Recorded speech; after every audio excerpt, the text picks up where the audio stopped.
Mesdames et messieurs, bonjour et bienvenue dans votre revue de presse.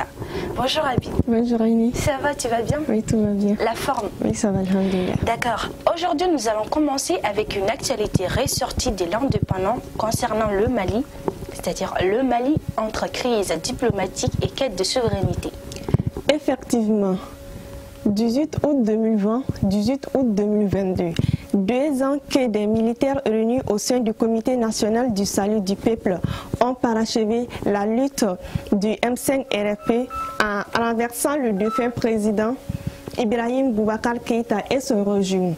2 ans après ce coup d'État, le Mali a ouvert une nouvelle phase de transition parsemée de défis, de crises diplomatiques à répétition et comportant une exigence quête pour l'affirmation de sa souveraineté. Ensuite, les combines de la France avec le groupe terroriste exposé aux Nations Unies, paru à la une du journal Prétoire. En effet, la tension entre le Mali et la France se poursuit malgré le départ définitif de la force Barkhane. Cette fois-ci, c'est à New York, au siège des Nations Unies, que Bamako a saisi le Conseil de sécurité de l'ONU en dénonçant des activités considérées comme l'espionnage, l'intimidation, voire la subversion de la force Barkhane depuis l'annonce de son retrait.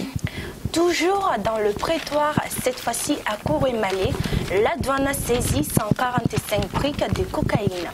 En effet, Aïné, la douane malienne, mieux que déterminée, saisit encore une grande quantité à la frontière guinéenne. Selon les témoignages de la direction, plus de 150 kg de cocaïne saisie d'une valeur de 8 milliards de francs CFA.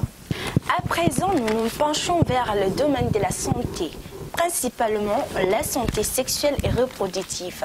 L'OMS et l'UNHCR outillent la société civile et les hommes de médias.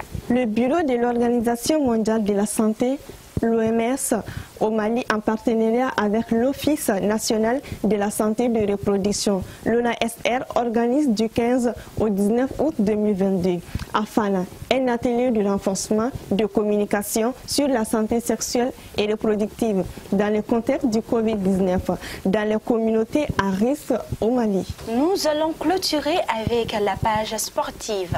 Supercoupe Assimi Goïta. Le coup d'envoi sera donné ce samedi 20 août. Exactement. Le ministre de la Jeunesse et des Sports, chargé de l'instruction civique et la construction citoyenne, Moussa Atayer, a présidé hier jeudi au stade Mamadou Konaté la cérémonie de tirage au sort des poules et la remise des équipements aux équipes du tournoi 2022 de la Supercoupe Assimi Goïta. La compétition démarrera ce samedi 20 août et prendra fin le 17 septembre.